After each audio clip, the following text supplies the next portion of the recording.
വാസുദേവായ.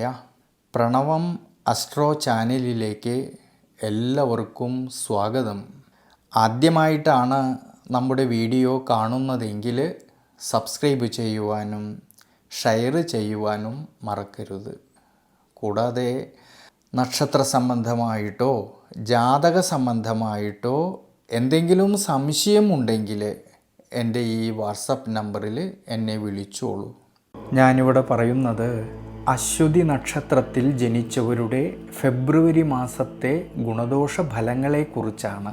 ഉത്സാഹശീലവും സത്യസന്ധതയും ആത്മാർത്ഥതയും കൂടുതലുള്ളവരും എന്നാലോ സഹായികൾ കുറഞ്ഞവരായിട്ടുള്ള ത്യാഗശീലരായിട്ടുള്ള അശ്വതി നക്ഷത്രക്കാരുടേതായ ദൈനംദിന ജീവിതത്തിൽ എന്തൊക്കെ വിഷമതകളും ബുദ്ധിമുട്ടുകളും വന്നാലും അതിനെയൊക്കെ ധൈര്യസമേതം നേരിടുന്ന അശ്വതി നക്ഷത്രക്കാർക്ക് പൊതുവെ ഏഴരശനിയുടേതായിട്ടുള്ള സ്വാധീന ശക്തി നിലനിൽക്കുന്നുണ്ടെങ്കിലും ഈ ഫെബ്രുവരി മാസത്തിൽ ധാരാളം നേട്ടങ്ങൾക്കും അത്ര തന്നെ മനസ്സന്തോഷത്തിനും സാധ്യത കാണുന്നുണ്ട്.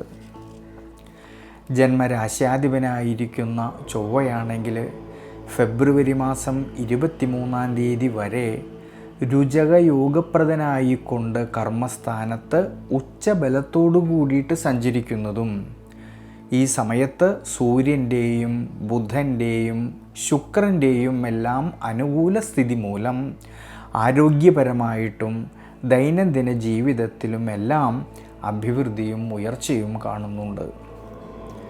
ഇനി കർമ്മപരമായിട്ടും തൊഴിൽപരമായിട്ടും നോക്കുമ്പോൾ ധാരാളം നേട്ടങ്ങൾക്ക് സാധ്യത കാണുന്നുണ്ട്.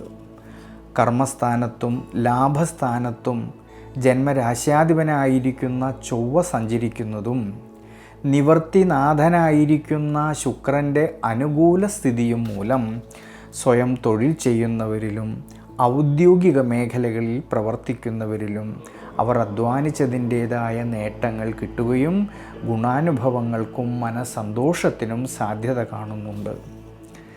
ബിസിനസ് മേഖലകളിൽ പ്രവർത്തിക്കുന്നവരിലാണെങ്കിലും ഭാവിയിൽ ഗുണം ചെയ്യുന്ന പുതിയ ബന്ധങ്ങൾ വരുന്നതിനും കർമ്മസംബന്ധമായിട്ട് പരിവർത്തനങ്ങൾക്കും നല്ല രീതിയിലുള്ളതായ മാറ്റങ്ങൾക്കും സാധ്യത കാണുന്നുണ്ട് ഈ ഫെബ്രുവരി മാസത്തിൽ. കുടുംബത്തിലാണെങ്കിലും കുടുംബ ബന്ധങ്ങളിലാണെങ്കിലും സന്താനഭാവങ്ങളിലും എല്ലാം തന്നെ അഭിവൃദ്ധിയും മനസ്സന്തോഷവും കിട്ടുന്നതായിട്ടൊരു സമയമാണ്. വിദ്യാമാതുലകാരകനായിരിക്കുന്നതായ ബുധൻ്റെയും 5-ാം ഭാവനാഥനായിരിക്കുന്ന സൂര്യൻ്റെയും ജ്ഞാനകാരകനായിരിക്കുന്ന വ്യാഴത്തിൻ്റെയും അനുകൂല സ്ഥിതി മൂലം വിദ്യാർത്ഥികളിൽ ഈ ഫെബ്രുവരി മാസത്തിൽ പഠന സംബന്ധമായിട്ട് മുന്നേറ്റം ഉണ്ടാവുകയും പഠനത്തിൽ കൂടുതൽ ശ്രദ്ധ കേന്ദ്രീകരിക്കുവാനും കഴിയുന്ന സമയമാണ്.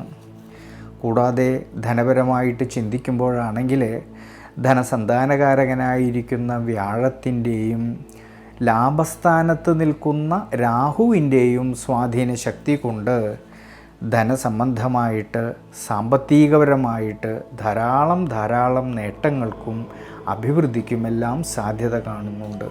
എന്നാൽ വളരെയധികം ശ്രദ്ധിക്കേണ്ടുന്നതായിട്ടൊരു കാര്യം, ലാഭാധിപനായിരിക്കുന്ന ശനീശ്വരൻ 12-ാം ഭാവമായിട്ടുള്ള വ്യയസ്ഥാനത്ത് 7-ര ശനിയിലൂടെ സഞ്ചരിക്കുന്നത് കൊണ്ട് അപ്രതീക്ഷിതമായിട്ടുള്ളതായ ചിലവ് വർധനവിന് സാധ്യത കാണുന്നതുകൊണ്ട് ഈ ഒരു സമയങ്ങളിൽ സാമ്പത്തിക സ്ഥിതിയിൽ ചാഞ്ചാട്ടം വരാതെ പ്രത്യേകം ശ്രദ്ധിക്കണം. അതുകൊണ്ട് ഈ ഒരു സമയത്ത് അനാവശ്യമായിട്ട് വരുന്നതായ പാഴ്ചിലവുകളെ നിയന്ത്രിച്ച് മുന്നോട്ട് പോകേണ്ടതാണ്. പ്രത്യേകിച്ച് യാത്രകളിലായാലും ഡ്രൈവിങ്ങിലായാലും കൂടുതലും ശ്രദ്ധ വേണം. അതുകൊണ്ട് അനാവശ്യമായിട്ട് വരുന്നതായിട്ടുള്ള യാത്രകളെ കഴിവതും ഒഴിവാക്കേണ്ടതാണ് ഈ ഒരു സമയങ്ങളിൽ. 5-ാം ഭാവത്തിലാണെങ്കിലോ കേതു നിൽക്കുന്നതുകൊണ്ട് ചില സമയങ്ങളിൽ അനാവശ്യമായിട്ടുള്ള ചിന്തകളും ടെൻഷനും മനസ്സിനെ സ്വാധീനിക്കുന്നതിനാൽ പ്രതിസന്ധികളിൽ തളരാതെ വളരെയധികം ഈശ്വരാനുഗ്രഹത്തോടു കൂടിയിട്ട് മുന്നോട്ട് പോകേണ്ടുന്നതായിട്ടൊരു സമയമാണ്. പൊതുവേ ദേവഗണത്തിൽ ജനിച്ച ഈ അശ്വതി നക്ഷത്രക്കാർ വിഷ്ണുവിനെ ഭജിക്കുന്നതും വ്യാഴാഴ്ച ദിവസങ്ങളിൽ വിഷ്ണു സഹസ്രനാമം ജപിക്കുന്നതും വളരെ നല്ലതാണ്. ഈ ഫെബ്രുവരി മാസത്തിലാണെങ്കിൽ നവഗ്രഹ ക്ഷേത്രത്തിൽ ശനീശ്വര പ്രീതികരമായിട്ടുള്ള വഴിപാടുകൾ ചെയ്യുന്നത് അശ്വതി നക്ഷത്രക്കാർക്ക് വളരെ വളരെ നല്ലതാണ്.